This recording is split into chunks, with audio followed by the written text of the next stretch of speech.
അസ്സലാമു അലൈക്കും വറഹ്മത്തുള്ളാഹി വബറകാതുഹു. ഏഴാം ക്ലാസ്സിലെ പാദവാർഷിക പരീക്ഷയുടെ 2026 താരീഖിന്റെ മോഡൽ ചോദ്യ പേപ്പറാണ് ഇന്നത്തെ വീഡിയോയിൽ വിശകലനം ചെയ്യുന്നത്. ഒന്നാമത്തത് യോജിപ്പിക്കാം എന്നുള്ളതാണ്. ഇതിലൊന്ന് ഇമാമുൽ ആളം എന്ന പേരിൽ അറിയപ്പെട്ടു. ഇവിടെ ബ്രാക്കറ്റിലുള്ളത് വായിക്കാം. അഹ്ലുസ് സുന്നത്തി വൽ ജമാഅ, മുബ്തദിഅ, ഫത്വ, താബിഉകൾ, അൽ ഇമാമു ഷാഫിഈ റഹിമഹുല്ലാ, അൽ ഇമാം മാലിക് റഹിമഹുല്ലാ, അൽ ഇമാം അബു ഹനീഫ റഹിമഹുല്ലാ. ചോദ്യം എന്തായിരുന്നു? അൽ ഇമാമുൽ ആളം എന്ന പേരിൽ അറിയപ്പെട്ടു. ആരാണ്? ഇമാം അബു ഹനീഫ റളിയല്ലാഹു അൻഹു. 2, മദീനയിൽ അദ്ദേഹം വാഹനത്തിൽ കയറുമായിരുന്നില്ല. ആരാണ്? നമ്മൾ പഠിച്ചിട്ടുണ്ട്, ഇമാം മാലിക് റഹിമഹുല്ലാ.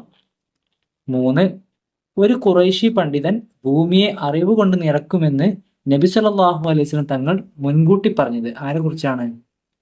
നമ്മുടെ ഇമാമായ ഇമാം ഷാഫിഈ റഹിമഹുല്ലാ. ചോദ്യം 4, ശരിയായ ദീനുൽ ഇസ്ലാമിന്റെ മാർഗം പിന്തുടരുന്നവരാണ് ആര്? അഹ്ലുസ് സുന്നത്തി വൽ ജമാഅ, സുന്നികൾ. ഓക്കെ. ചോദ്യം 5, ദീനിൽ പുതിയ വാദങ്ങൾ കടത്തിക്കൂട്ടുന്നവരാണ് ആര്? ഉത്തരം മുബ്തദിഅ, പുത്തനാശയക്കാര്. 6, കർമ്മശാസ്ത്ര വിധിയാണെന്ത്? ഫത്വ. ഓക്കെ. 7, സ്വഹാബികളിൽ നിന്ന് ദീൻ നേരിട്ട് പഠിച്ചത് ആരാണ്? താബിഉകളാണ്. ഓക്കെ. ഓരോന്നിനും ഓരോ മാർക്ക് വീതം, ടോട്ടൽ 7 മാർക്കാണ്. രണ്ടാമത്തെ പ്രവർത്തനം 2 വീതം എഴുതാനാണ്. അതിലൊന്ന് ഷാഫിഈ ഇമാമിന്റെ മക്കൾ ആരൊക്കെയാണ്? മുഹമ്മദ്, അബുൽ ഹസൻ, ഫാത്തിമ, സൈനബ്. ഓക്കെ. 2 ഇത് എഴുതാനാണ്. ഏതെങ്കിലും 2 എഴുതിയാൽ മതി. 2, നബി സല്ലല്ലാഹു അലൈഹി വസല്ലമയുടെ കാലത്തിന് ശേഷം മദീനയിൽ താബിഈങ്ങൾ ദീനി നിയമങ്ങൾ പഠിക്കാൻ സമീപിച്ചിരുന്ന പ്രധാന സ്വഹാബിമാർ ആരായിരുന്നു? ആരൊക്കെയാണ്? അബൂ ഹുറൈറ റളിയല്ലാഹു അൻഹു, മുആദ് ബിൻ ജബൽ റളിയല്ലാഹു അൻഹു, അബ്ദുല്ലാഹി ഇബ്നു ഉമർ റളിയല്ലാഹു അൻഹു. അങ്ങനെ കുറച്ച് സ്വഹാബിമാരെ പേര് പറയുന്നുണ്ട്. അതിൽ ഏതെങ്കിലും 2 എഴുതുക. ചോദ്യം 3, ഇമാം അബൂ ഹനീഫ റളിയല്ലാഹു അൻഹുവിന്റെ പ്രത്യേകതകൾ എന്തൊക്കെയായിരുന്നു? എന്തൊക്കെയായിരുന്നു പ്രത്യേകത? അപാര ബുദ്ധിശക്തി ഉണ്ടായിരുന്നു. അതുപോലെ നല്ല ഓർമ്മ ഉണ്ടായിരുന്നു, ഓർമ്മശക്തി. അതുപോലെ പ്രഭാഷകനായിരുന്നു, ധർമ്മിഷ്ഠനായിരുന്നു, പരോപകാരിയായിരുന്നു, എല്ലാവർക്കും ഉപകാരം ചെയ്യുന്ന ഒരാളായിരുന്നു. ഏതെങ്കിലും 2 എഴുതാവുന്നതാണ്. മൂന്നാമത്തെ പ്രവർത്തനം ഉത്തരം എഴുതാനാണ്. മദ്ഹബിനെ നിരാകരിക്കുന്നവൻ ആരാണെന്നാണ് ഇമാമുകൾ പഠിപ്പിച്ചത്? മദ്ഹബിനെ നിരാകരിക്കുന്നവർ മുബ്തദിഉകളാണെന്നാണ് ഇമാമുമാർ പരിചയപ്പെടുത്തിയത്. രണ്ടാമത്തെ ചോദ്യം എന്താണ്? അബൂ ഹനീഫ ഇമാം നേരിൽ കണ്ടിട്ടുള്ള സ്വഹാബി ആരാണ്? അനസ് ബിൻ മാലിക് റളിയല്ലാഹു അൻഹു. ചോദ്യം 3, ഏറ്റവും കൂടുതൽ ആളുകൾ പിന്തുടരുന്ന മദ്ഹബ് ഏതാണ്? ഹനഫി മദ്ഹബാണ് അല്ലേ? ഇമാം അബൂ ഹനീഫ റളിയല്ലാഹു അൻഹുവിന്റെ മദ്ഹബായ ഹനഫി മദ്ഹബ്.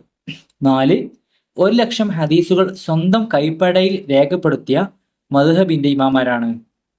ഇമാം മാലിക് റളിയല്ലാഹു അൻഹു ആണ് അല്ലേ? 5, ഇമാം ഷാഫിഈ റഹിമഹുല്ലാ ആവിഷ്കരിച്ച വിജ്ഞാന ശാഖ ഏതാണ്? ഉസൂലുൽ ഫിഖ് ആണ് അല്ലേ? ഉസൂലുൽ ഫിഖ്. 4ാമത്തെ പ്രവർത്തനം വ്യക്തമാക്കാനാണ്. അതിലൊന്ന് ഹദീസ് പാരായണത്തിന് മുമ്പ് ഇമാം മാലിക് റളിയല്ലാഹു അൻഹു ഒരുങ്ങിയത് എങ്ങനെയൊക്കെയായിരുന്നു ഒരുങ്ങിയതെന്ന് വ്യക്തമാക്കാനാണ്. എങ്ങനെയൊക്കെയായിരുന്നു? ഹദീസ് പാരായണം തുടങ്ങുന്നതിന് മുമ്പ് കുളിക്കുകയും നല്ല വസ്ത്രം ധരിക്കുകയും സുഗന്ധം പൂശുകയും ചെയ്തിരുന്നു. 2, രാത്രിയെ ഇമാം ഷാഫിഈ റഹിമഹുല്ലാ എങ്ങനെയായിരുന്നു? രാത്രിയുടെ 1/3 നിസ്കാരത്തിനും മറ്റൊന്ന് വിജ്ഞാനത്തിനും ബാക്കി ഉറക്കത്തിനുമായി അദ്ദേഹം ഭാഗിച്ചിരുന്നു. 3, ഇമാം അബൂ ഹനീഫ റഹിമഹുല്ലയെ പറ്റി ഇമാം ഷാഫിഈ റഹിമഹുല്ലാ പറഞ്ഞത് എന്താണ്? എന്താ പറഞ്ഞത്? കർമ്മശാസ്ത്ര വിഷയത്തിൽ ഭൂമിയിലുള്ള എല്ലാവരും അബൂ ഹനീഫ റഹിമഹുല്ലയോട് കടപ്പെട്ടിരിക്കുന്നു എന്നാണ് ഇമാം ഷാഫിഈ റഹിമഹുല്ലാ പറഞ്ഞിട്ടുള്ളത്. 5ാമത്തെ പ്രവർത്തനം പൂർത്തിയാക്കാം എന്നുള്ളതാണ്. ഇവിടെ വിട്ടുഭാഗം പൂരിപ്പിക്കാനാണ്.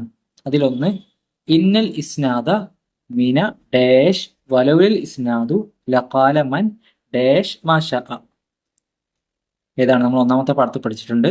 ഇന്നൽ ഇസ്നാദ മിന ദീനി വലൗലൽ ഇസ്നാദു ലഖാല മൻ ശഅ മാ ശഅ. 2. ഇമാം മാലിക് റളിയല്ലാഹു അൻഹുവിനെ ആശ്രയിക്കാതെ ഡാഷ് പഠനം സാധ്യമാവുകയില്ലെന്ന് ഇമാം ഡാഷ് പറഞ്ഞിട്ടുണ്ട്. ഇമാം മാലിക് റളിയല്ലാഹു അൻഹുവിനെ ആശ്രയിക്കാതെ ഹദീസ് പഠനം സാധ്യമാവുകയില്ല എന്ന് ഇമാം ഷാഫിഈ റഹിമഹുല്ലാ പറഞ്ഞിട്ടുണ്ട്. 6. ജനനസ്ഥലം എഴുതാനാണ് 6ാമത്തെ പ്രവർത്തനം. അതിലൊന്ന്, ഇമാം ഷാഫിഈ റഹിമഹുല്ലയുടെ ജനനസ്ഥലം എവിടെയാണ്? ഫലസ്തീനിലെ ഗസയിലാണ്. ഉത്തരം ഫലസ്തീനിലെ ഗസയിലാണ്. 2.